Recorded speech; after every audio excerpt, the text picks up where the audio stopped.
The story of Joseph, the part 2, don't come out. Now, let me say the ending for the beginning, because a lot of people know they like watch video reach the ending. Now, the problem of Joseph, what it caused the problem of Joseph, this thing, a lot of people for outside country, they do them. Almost 70% of people for outside country, they do this thing. People go to Europe, they will call their senior brother or their senior sister or anybody, say, open account for me. And that person will open the account with her name or his name. They will call use you, will be the owner of the thing. They will call use you as next of king. Now, let me shock you. If that person, na bad brother or bad sister, those things, you know, go see them. You know why? If you like, take the case to court, you will not win the case. The only solution to win the case now I bring for you. So now, any money where you they send for anywhere you did, any money where you they send, try see that receipt when you take send and that teller when you take send €50 or 2,000. The country say for Nigeria money now 1 million. That teller go buy luggage and put the teller inside the luggage. They lock him. Name that luggage name. Give that luggage of destiny. That's your destiny. Always hold them. Because if that luggage lost, your destiny don't lose. Or anything when they want to do for you, for your country, then they make the receipt don't give you here. You go fill them by yourself, put your signature and send it back to them. Those two things now be the option. If you fail to do those things, if you like charge the case to court, you will lose. Watch the video.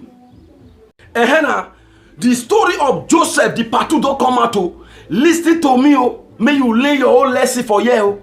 As I talk to you now, Joseph now you stubborn head, go back to your country now. Can I break your heart? Now Joseph now they ask his senior brother now say, where the house, where the land, where the property, where all those things, where the money where he sent for you, the 20 million when he sent before the carrier go prison. Now can I break your heart? Joseph senior brother now say all those things now photo. Say nothing day. Say children they intimidate and I go use the money buy Mercedes. Now they talk to you now. Say the house, you know, do any house. So now only the 3-bedroom flat when he stays. So now it be the house where you do. Say one room remain. Make Joseph go collect the one room. Now the one where they verse me now. Joseph, see nobody now. Don't fly beret. They threaten Joseph now. They tell Joseph say, no, they raise your voice, so because if all those area boys hear your voice now, they will to go know you. They will to go beat you.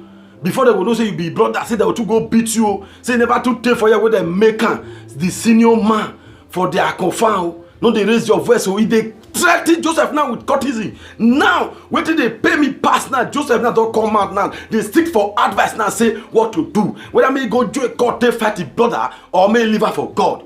Now, Joseph, listen to me. See, no go join court. Charge the case to court. You join court, you charge the case to court to honor God.